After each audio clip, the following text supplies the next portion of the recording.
Los nombres y yo. Bueno, vamos a tener la lectura de la palabra, por favor. Vamos a leer 1 Corintios 13, en el nombre del Padre, Hijo y del Espíritu Santo. Dice: si yo hablase lenguas humanas y angélicas y no tengo amor, vengo a ser como metal que resuena o címbalo que retiñe. Y si tuviese profecía y entendiese todos los misterios y toda ciencia, y si tuviese toda la fe de tal manera que trasladase los montes y no tengo amor, nada soy. Y si repartiese todos mis bienes para dar de comer a los pobres, y si entregase mi cuerpo para ser quemado, y no tengo amor, de nada me sirve. El amor es sufrido, es benigno. El amor no tiene envidia, el amor no es jactancioso, no se envanece, no hace nada indebido, no busca lo suyo, no se irrita, no guarda rencor. No se goza de la injusticia, mas se goza de la verdad. Todo lo sufre, todo lo cree, todo lo espera, todo lo soporta.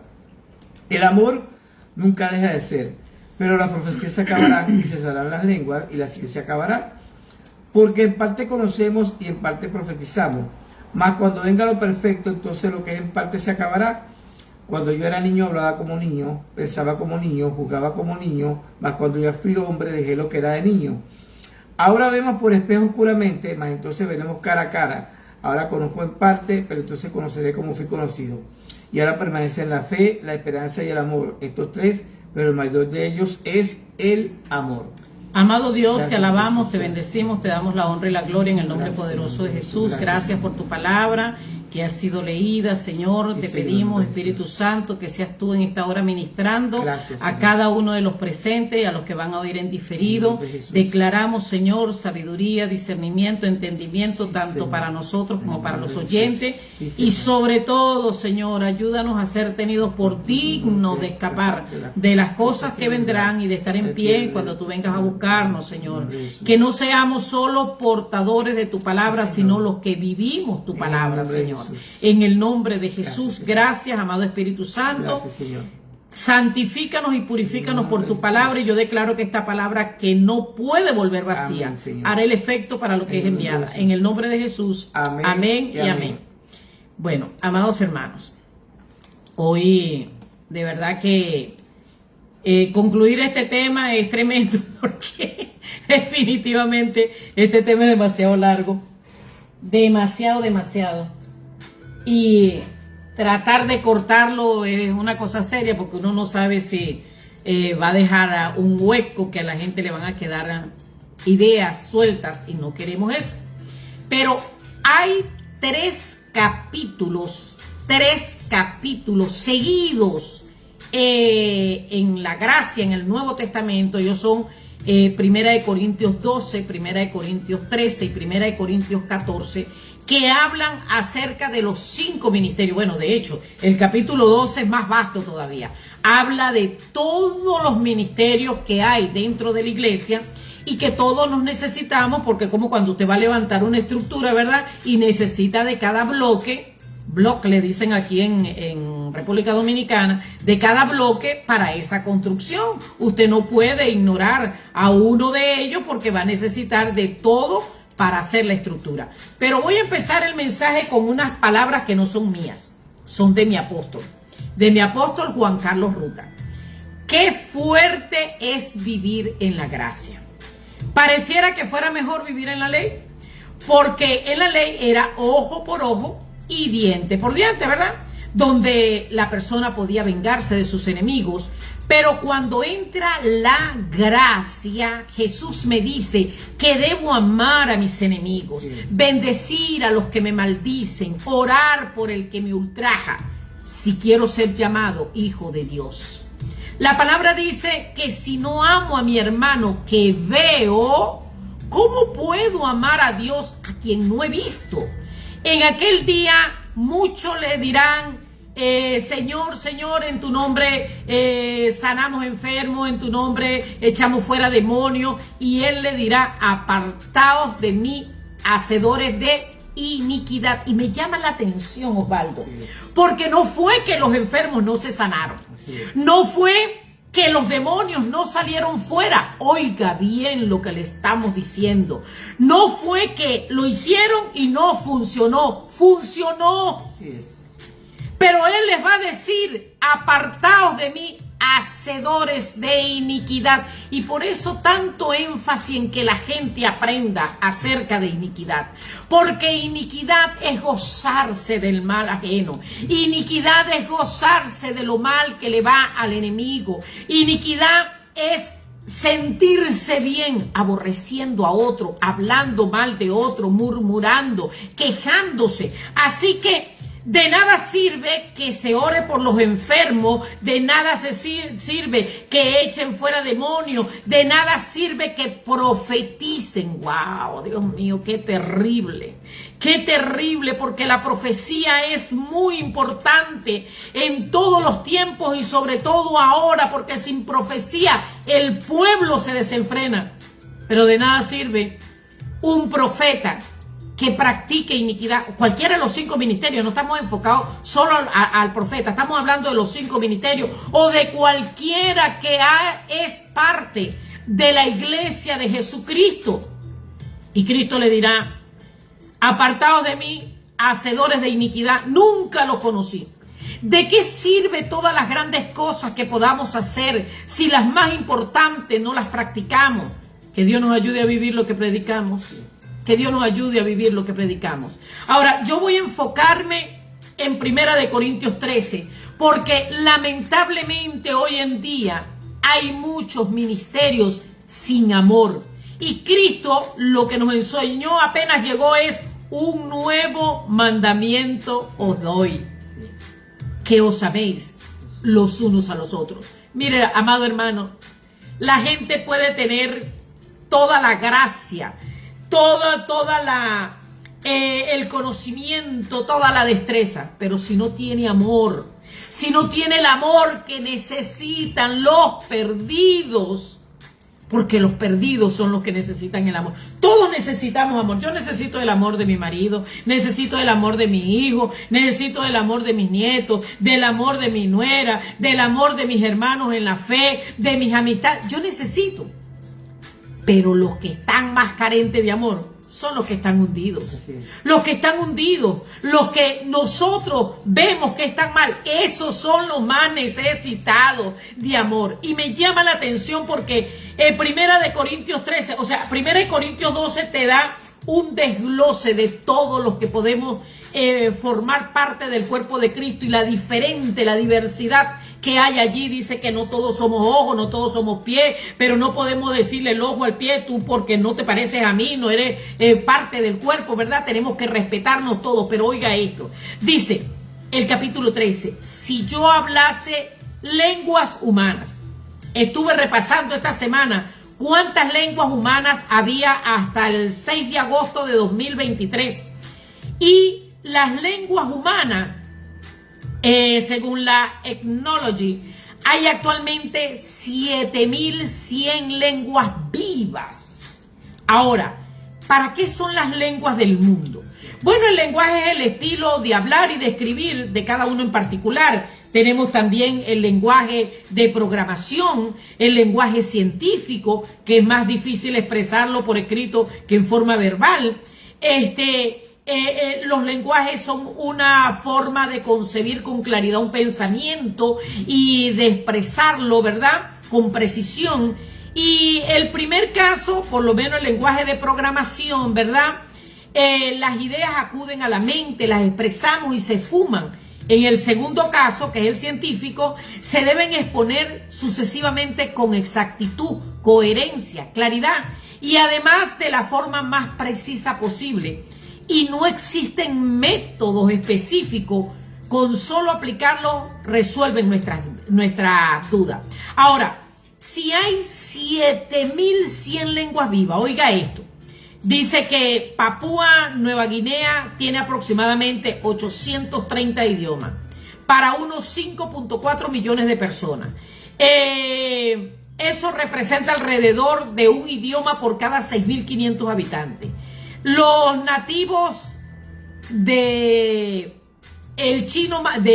China y hablan el chino mandarín son 918 millones de hablantes. En español hay 480 millones. En inglés hay 379 millones que lo usan, ¿verdad? En el hindi, que es el idioma de la India, 341 millones. Y el bengalí, 228 millones según la Ethnology.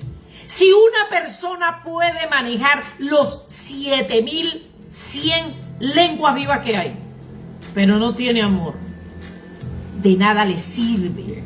Es como cuando usted agarra un platillo y le da para que haga bulla, pero está vacío, está carente de lo más importante que es el amor. Ahora, oiga usted esto, dice, si yo hablase lenguas angélicas, Primera de Corintios 14, 2 dice, seguid el amor y procurad los dones espirituales, pero sobre todo que profeticéis, porque el que habla en lenguas no habla a los hombres sino a Dios, pues nadie le entiende, aunque por el Espíritu habla misterio. El que habla en lengua extraña a sí mismo se edifica, pero el que profetiza edifica la iglesia. Sí. Oiga esto, si yo hablase lengua angélica, ahora yo me pregunto, si hay 7100 idiomas en diferentes lenguas vivas en la tierra, ¿y cuántos idiomas habrán en el cielo? Y dice que si yo hablase lenguas angelicales, quiere decir que hay muchas, porque si no estaría en sinónimo. Así es. Y una persona puede vivir, saca la cama y la hamaca para afuera, puede vivir hablando en lengua. De hecho, en el libro de Primera de Corintios 14 exhorta que los verdaderos ministros de Jesucristo no están hablando en lenguas en público porque traen confusión a la gente. Eso es para hablarlo en privado, para edificarme a mí mismo. Dice que eso lo hacen las personas inmaduras. Léase de Primera de Corintios 14. Yo al final se les voy a dar los pasajes puntuales. Ahora, oiga esto, si una persona maneja todos los idiomas de la tierra y todas las lenguas angelicales, pero no tiene amor, dice que viene a ser como un metal que resuena, no siente nada, solo hace bulla. Dice, y no tengo amor. Mire, en Mateo 9, 9 al 13, nos enseñan que hay que aprender qué significa amar, misericordia. Los religiosos tienen un problema. Ellos ven las miserias humanas. Los que estamos llenos del amor de Dios vemos la obra terminada. Vemos que ahí hay una persona hundida. Vemos que ahí está una persona desorientada, pero que necesita generar cambio y que yo puedo aportar algo a ese cambio que va a dar esa persona. Yo recuerdo hace mucho tiempo y de varios de los que están conectados, por lo menos Eduardo y Génesis, son testigos de esto. Dios me dijo hace muchos años, me dijo, quiero que enseñes a la congregación a ver con amor a las personas que vienen, porque voy a entregarte personas que han estado en el homosexualismo, personas que han estado en la prostitución, personas que han estado en la droga, en el alcohol, y no quiero que cuando lleguen se sientan discriminados, se sientan fuera de lugar, sino que este es un lugar para ellos ser restaurados. Amados hermanos, la iglesia no es más que un hospital donde llegan todos aquellos que han sido destruidos por el enemigo. Y nuestro trabajo es restaurarlo. Nuestro trabajo es ayudarlo. Nuestro trabajo no es condenarlo. Imagínense que yo sea doctora, que yo quise estudiar medicina y que estoy en urgencia y me llegue una persona que la arrolló un tren y le molió la pierna. Y payaso mira cómo se dejó moler la pierna. Llegue otro convulsión, mira el payaso ese, como voltea los ojos. O sea, ¿de qué me estás hablando? Sí. Son personas que vienen necesitados. Ya Satanás le hizo todas las maldades que les iba a hacer y Dios, con la ayuda de su Espíritu Santo, los ha desarraigado del reino de las tinieblas y los ha implantado en el reino de Jesucristo, reino de amor. ¿Sabe por qué el reino de Jesucristo es reino de amor? Porque Él dio su vida por amor. El Padre dio a su Hijo por amor. Dice que de tal manera amó Dios al mundo que ha dado a su Hijo unigénito para que todo aquel que en Él cree no se pierda, mas tenga vida eterna. Entonces, si este es un reino de amor, ¿por qué vamos a acribillar a aquellos que vienen con errores? Todos. Con falla, todos. Porque usted y yo también tenemos falla. Y amo lo que dice Hebreos 11. Dice que Dios nos sujetó a las imperfecciones. No permitió que los héroes de la fe fueran perfeccionados antes que nosotros, para que ninguno se adelantase al otro, sino que todos seremos perfeccionados en un mismo día. Así que seamos misericordiosos. Enseñe a los demás. Bríndele a los demás lo que usted quería o quisiera que le brinden a usted. El libro de Mateo 7, 11 y 12, Cristo nos enseña y nos dice que los 66 libros se resumen a esto: haz a los demás lo que quiera que los hombres te hagan a ti. Así que tenemos que aprender a ser misericordiosos. Cristo manda a aprender misericordia. Vayan y aprendan qué significa misericordia. Amar misericordia, dejar de ver las miserias humanas y ver lo que Dios puede hacer de esa gente y poder ser parte de sacar lo precioso de entre lo vil. Recuerda de dónde Dios te sacó y sé movido a misericordia para con los demás. Cuando nosotros leemos el libro de Miqueas 6:8, dice que amar es entregar tu vida a alguien o a algo que la recibirá y valorará como tú valorarías la suya. Amar es pensar en otro sin llegar a la obsesión. Amar no son 4 letras que nos permiten vivir. Amar es vivir. El amar es la fusión de desear algo y la entrega para llevarlo a cabo. Cuando nosotros vemos en el diccionario en carta, lo mismo que en la Real Academia Española, señala que amar en su primera acepción significa tener amor a algo o a alguien. Y en su segunda acepción en desuso en nuestro idioma es desear. Despierta curiosidad el ver que el verbo amar consignado en el diccionario como un verbo transitivo, lo cual supone una acción que se ejerce sobre algo o sobre alguien. Se ha definido únicamente como un sentimiento que un sujeto tiene. Ahora, en cuanto a la palabra amor, se la define en lo esencial y en diversas acepciones como tendencia, atracción y sentimiento que conducen hacia la entrega y al encuentro. Por su lado, misericordia nos enseña tanto el diccionario ilustrado en la Biblia como la misericordia es el aspecto compasivo del amor hacia el ser que está en desgracia o que por su condición espiritual no merece ningún favor. Mira, hermano, cuando la gente me dice yo estoy pidiendo justicia, yo me pongo a un lado, pues no hace que le caiga un rayo. Porque lo único justo aquí es que nosotros vayamos a condenación porque todos hemos pecado. Pero la misericordia de Dios, sus misericordias que son nuevas cada mañana, nos han alcanzado y nos han perdonado, nos han lavado en la sangre del Cordero y nos han limpiado de todo pecado. Usted y yo no merecemos las misericordias de Dios, pero Él nos alcanzó por su amor. Brindémosle un poco de eso también a aquellos que vienen en desgracia porque Satanás los destruyó.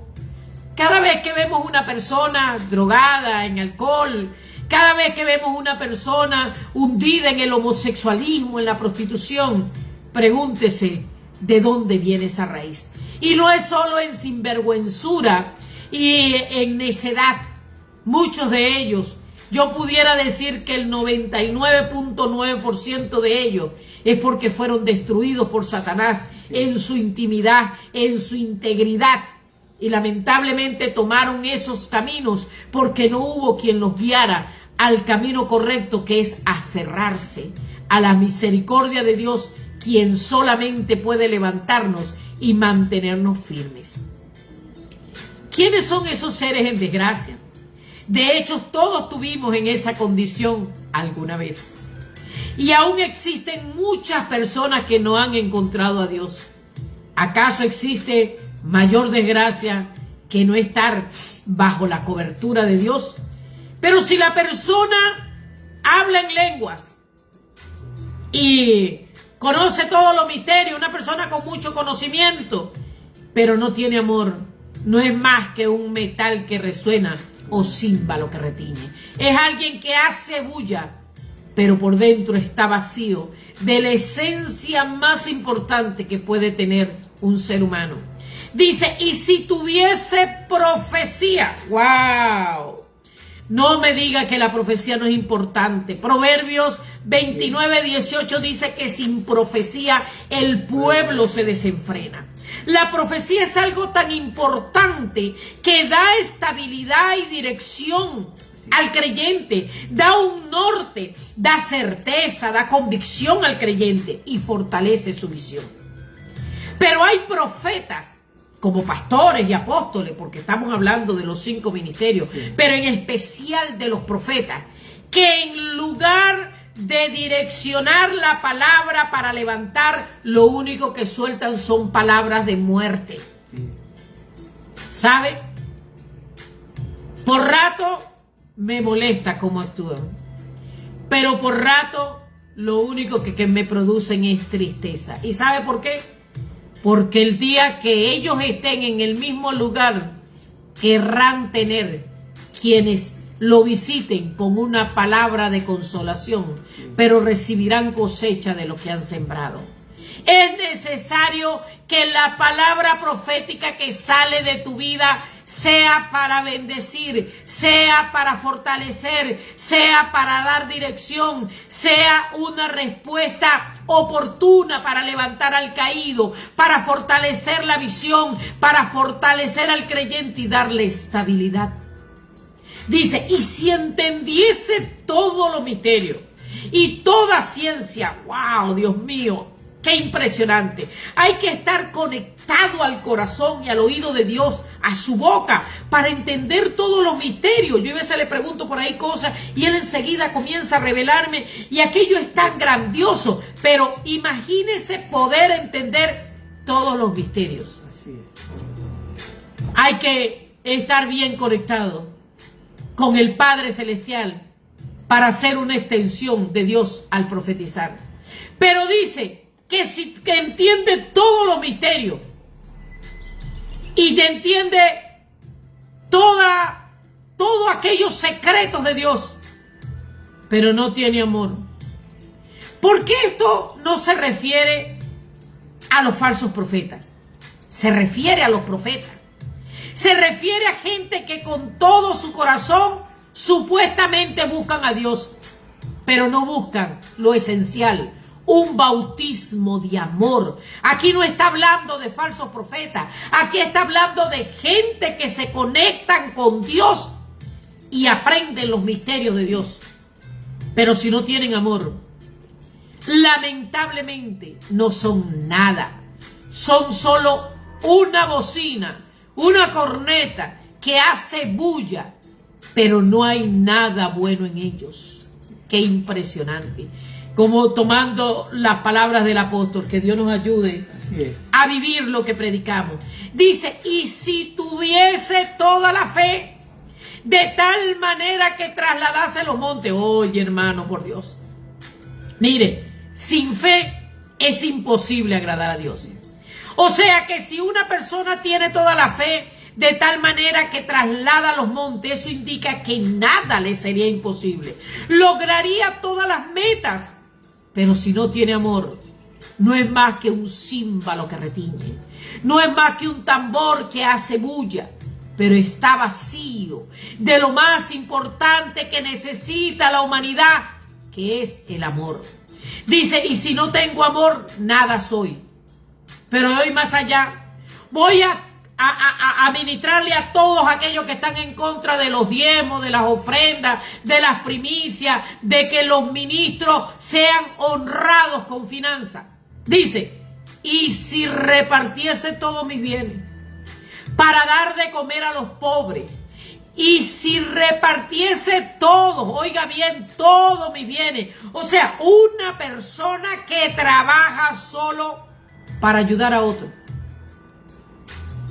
Mira lo que Cristo le dice al principal rico, que tuviera en práctica esta acción para heredar la vida eterna. Le dijo: Señor, ¿haciendo qué cosa heredaré la vida eterna? Bueno, conoce los 10 mandamientos, guárdalo, eso lo he guardado de mi juventud. O sea que Dios lo había prosperado porque él había obedecido a Dios conforme a Deuteronomio 28, 1 al 14. Y dice: bueno, una cosa te falta, anda, vende todo lo que tiene y dáselo a los pobres y tendrás riqueza en el cielo. Y cuando le dijeron aquello, se le quitaron las ganas de ser salvo. Ahora, Primera de Corintios 13 dice: y si repartiese todos mis bienes para dar de comer a los pobres, y no tengo nada, y no tengo amor, de nada me sirve. Dice: y si diere mi cuerpo en sacrificio, pero lo hago sin amor, de nada me sirve. Amados hermanos, que tu ministerio sea enfocado y la base principal sea el amor, porque si no, de nada sirve. Si vas a empezar a desechar todos los que no hacen las cosas como tú, todos los que no se parecen a ti, entonces de nada te va a servir orar, ayunar, predicar, sanar enfermos, limpiar leprosos, salir y hacer cosas grandes para Dios.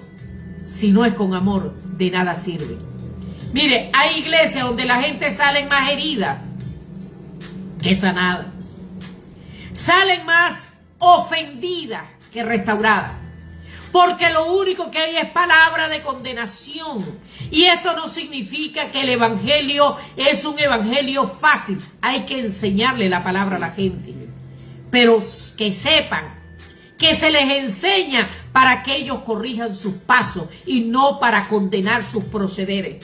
Porque mientras ellos estén haciendo lo malo, lamentablemente Satanás tendrá un derecho legal sobre ellos y por eso deben de corregirse. Pero que Dios les ama entrañablemente. Me llama la atención que en Isaías 53, cuando hablamos de Jesucristo, ¿verdad?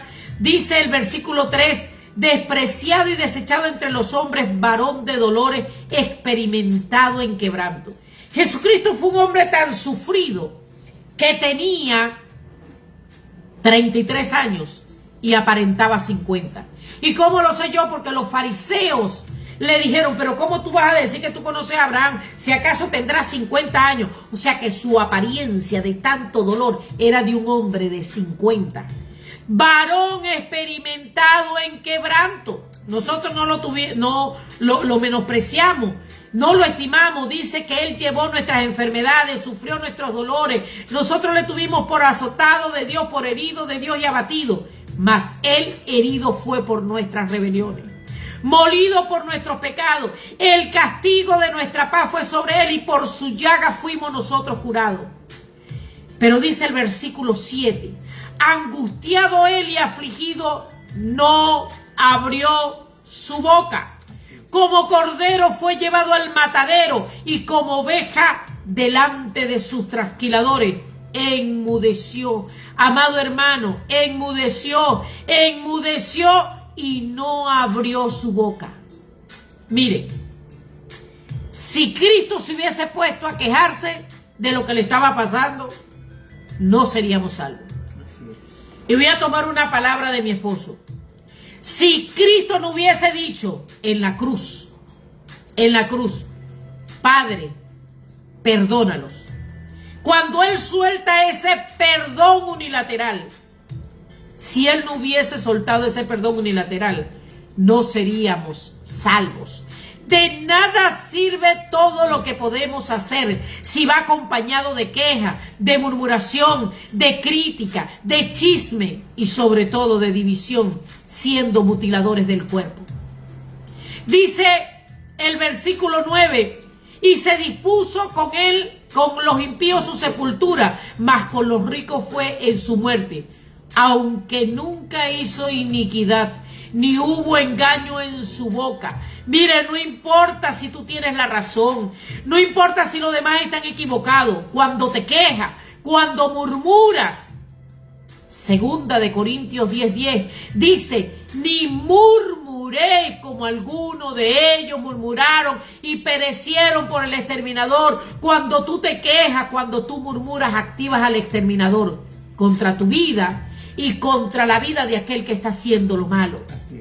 Echas por tierra todo lo que has hecho y que era bueno. Dice que Dios quiso quebrantarlo, sujetándolo a padecimiento, pero él no abrió su boca. Tenemos que aprender a callar. Mire cuántas cosas malas le pasan a uno al día. Y mire, calladito se ve mejor. Porque cuando usted calla, Dios obra. Cuando usted calla, Dios actúa. Pero cuando nosotros estamos queja y queja y queja, Dios no se mete. Aprenda a callar. Aprenda a no hablar de los demás. No hable de los demás. La palabra de Dios dice que en la medida que tú juzgas a otro, así vas a ser juzgado. Y se te va a añadir lo que oíste, que hablaron mal de los demás. Hay gente que quieren vivir bien, que quieren prosperar, que quieren salir adelante, que quieren ser usados por Dios en gran manera. Pero lo único que hacen es hablar mal de los demás. Ay, mire ese hermano, mire el otro, mire cómo hace, mire cómo canta, mire, ese no es su problema. La palabra de Dios dice que nosotros no podemos juzgar al criado ajeno, que si él cae o está en pie, ese es problema de él y Dios, y poderoso es Dios para hacer que él esté en pie. ¿Usted cree que de verdad que cuando un creyente cae, Dios se hace loco y mira para otro lado y no lo disciplina? Dios disciplina y azota a todo aquel que recibe por hijo. Si es hijo de Dios, Dios se encarga de disciplinarlo. Ese no es su trabajo, porque usted va a dar cuenta a Dios de su vida, no de la vida de los demás. Tenemos que aprender a caminar en amor. Aprender a ver a los demás como Dios los ve. Puede estar en ruina espiritual, puede estar haciendo lo malo. Ore, que eso sí nos los manda a hacer Dios, a orar sin cesar. Sí. Pero ore como a usted le gustaría que oraran por usted. Que Dios me libre en su infinita misericordia. Pero si yo cayera, me gustaría que oraran por mí algo así como: Señor Jesús, ten misericordia de mi hermana Arqueline, abre los ojos de su entendimiento, fortalécela, envía palabra de restauración, levántala. No me gustaría que oraran por mí para maldecirme. Entonces, ¿por qué yo tendría que orar por otro? Mira el impío ese, Señor, córtalo, mátalo. Porque está pecando. ¿Y por qué no pides que en tus oraciones que te maten por tus errores? Porque para ti quieres misericordia. Y para los demás destrucción. Caminemos en amor, que ese es el mandamiento que Cristo nos dio. Un nuevo mandamiento os doy, que os améis los unos a los otros. Cuando usted ve una persona sentenciando y condenando a otro, no importa el ministerio que tenga, es una persona carente de la esencia más poderosa que hay, que es el amor. Mire, Dios quiere que nos amemos con amor infinito. Eso es igual a estar cargado de misericordia, sabiendo el fin que les espera a los perdidos, hermanos. Tenemos un enemigo que no tiene compasión de ningún ser humano. Entienda eso. Es un cobarde que ataca a los indefensos, que ataca a aquellos que no saben cómo combatir su lluvia de pensamiento, su lluvia de acusaciones. Y sobre todo hacia los niños. Vemos que Satanás siempre ataca a los seres humanos desde niños, en su inocencia, para que crezcan heridos. Y cuando mediante palabra profética Satanás sabe que tenemos ministerio, busca desde entonces estorbarnos para que no se logre el objetivo. Pero como líderes vencemos, porque siempre el líder vence todos los obstáculos para llegar a alcanzar el estar al frente de un ministerio. Y el enemigo se dice a sí mismo: llegarás, pero sin amor. Aquí lo más importante es el amor. Por eso el enemigo te ha herido a través de las personas en las que más confiaba, a través de esos seres queridos que eran o son importantes para ti, los que debieron cuidarte, los que debieron amarte, los que debieron protegerte, los que debieron guiarte, los que debieron sustentarte, los que debieron estar allí en cada una de tus necesidades. Así es. Y te has preguntado, Señor, ¿por qué? Y quizás has tomado una determinación de no confiar en nadie nunca más. Pero es tiempo de que te levantes de tu condición. No es lo que tú y yo podamos hacer o alcanzar, es lo que permitamos que Dios haga a través de nosotros. Y si es hecho de parte de Dios a través de nosotros, va a ser hecho con amor, porque su esencia es el amor. Dice que Dios es amor. Es amor, toda su esencia es amor. Y el que no ama a su hermano no conoce a Dios, no lo ha visto, no lo conoce, no ha tenido un encuentro personal con él. Así que no importa cuánto predique, cuánto profetice, cuántas obras haga, si no lo hace con amor, de nada le sirve. El elemento principal que movió a Cristo para entregar su vida por ti y por mí fue el amor. En Lucas 17:1 Jesús le dice a su discípulo, imposible es que no vengan tropiezos. Es imposible que no te ataquen. Es imposible que no intenten hacerte daño. Pero tenemos que estar por encima de las circunstancias. Dice, mas ay de aquel por quien viene. Dice, mirad por vosotros mismos. Si tu hermano peca contra ti, repréndele, y si se arrepiente, perdónale. Es tiempo de que trabajemos porque el amor esté en nosotros. Edificados, dice Efesios 2, 14 al 22, voy a leer el versículo 20. Edificados sobre el fundamento de los apóstoles y los profetas, siendo la principal piedra del ángulo Jesucristo mismo, en quien todo el edificio bien coordinado va creciendo para ser un templo santo del Señor.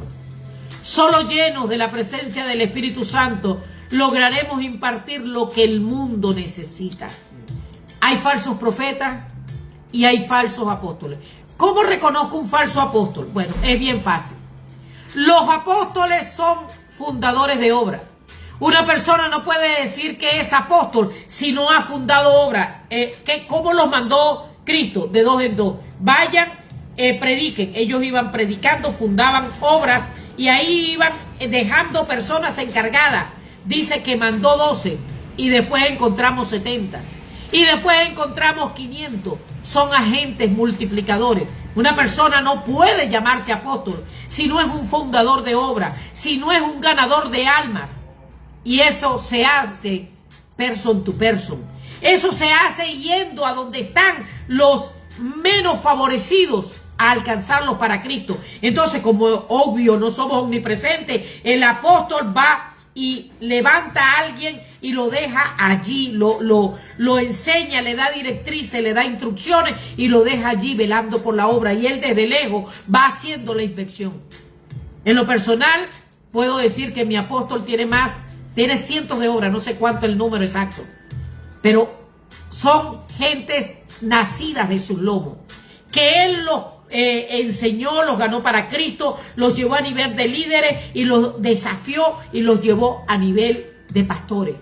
Y vela por cada uno de ellos.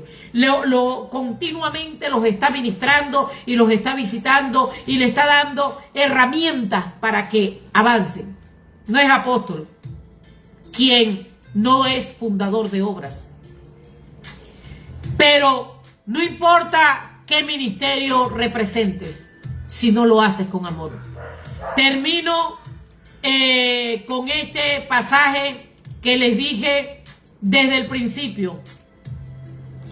Dice la palabra de Dios: no todo el que me dice Señor, Señor entrará en el reino de los cielos.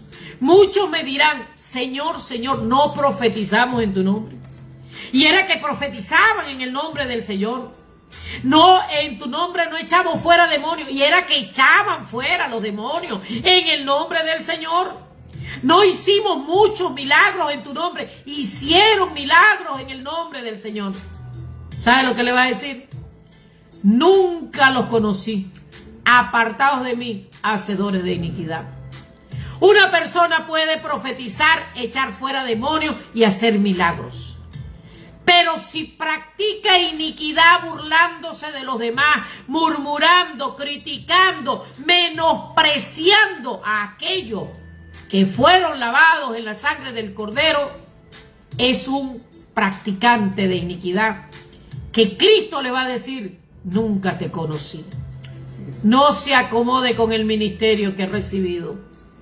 Acomódese a buscar la presencia de Dios y a tener un bautizo de amor en su vida para ver a los perdidos y a sus hermanos de la misma manera que nuestro Padre Celestial los ve. Y les dejo como tarea leerse los 3 capítulos, Primera de Corintios 12, 13 y 14, para que usted vea cuál es su función en el cuerpo y lo haga a la manera de Dios.